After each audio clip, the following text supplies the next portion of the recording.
अस्सलाम वालेकुम वरहमतुल्लाह। शादी के 3 साल बाद सासू माँ ने बहू से पूछा, बहू, मैं तुझे इतनी खराब और खरी खरी बातें सुनाती हूँ और तू पलट कर जवाब भी नहीं देती और गुस्सा भी नहीं करती, बस हंसती रहती है। बहू को तो जैसे सुनाने को कहानी मिल गई। कहने लगी, अम्मा जी, आपको एक बात सुनाती हूँ। मैं जब छोटी थी, मुझे हमेशा ऐसा लगता था कि मेरी माँ मेरी सगी माँ नहीं, क्योंकि वो मेरे से घर के सारे काम करवाती थी और कोई काम गलत हो जाता तो मुझे डांट भी पड़ती और कभी कभी मार भी देती थी। लेकिन माँ थी वो मेरी और उनसे डर भी लगता था, तो कभी गुस्सा नहीं किया मैंने उनसे।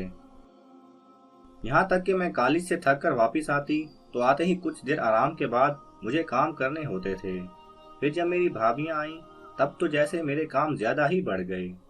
होता तो ऐसे है ना कि बहू आई तो सारी जिम्मेदारियां उस पर डाल दो। मेरी अम्मी ने फिर भी मेरे से काम करवाया और कभी भी भाभीियों को नहीं डांटा, बल्कि उनके काम भी मुझे कहती थी कि कर दो, खैर है, फिर क्या होता है। उनका एक जुमला मुझे हमेशा याद रहता है। वो कहती थी, खैर है निम्रा, अगले घर जाकर तुझे मुश्किल नहीं होगी। और मैं इस जुमले से चिढ़ गई थी। जब मेरी शादी थी तो 2 दिन पहले मुझे अम्मी ने प्यार से अपने पास बिठाया और बोली, बेटा, आज तक समझ मैं तेरी सास थी। मैंने तुझे प्रैक्टिस करवा दी है, तुझे बता दिया है कि सास कैसी होती है। अब से मैं तेरी माँ हूँ, अब तेरी शादी हो रही है। तो बेटा, जब तुम्हारी सास तुम्हें कुछ कहे तो समझना मैं कहती थी, जैसे वैसे ही तेरी माँ तुझे डांट रही है। बस यही बात थी। मुझे आपकी बातें बुरी नहीं लगती, क्योंकि मुझे प्रैक्टिस करवा के भेजा है मेरी अम्मी ने।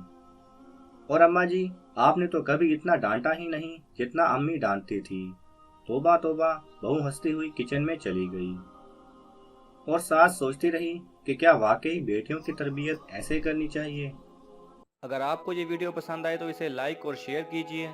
किसी भी किस्म के सवाल और इजहार राय की खातिर कमेंट्स कीजिए और मज़ीद ऐसे दिलचस्प वीडियोस देखने के लिए हमारे चैनल को सब्सक्राइब करें और साथ में बने बेल आइकन पर लाजमी क्लिक करें।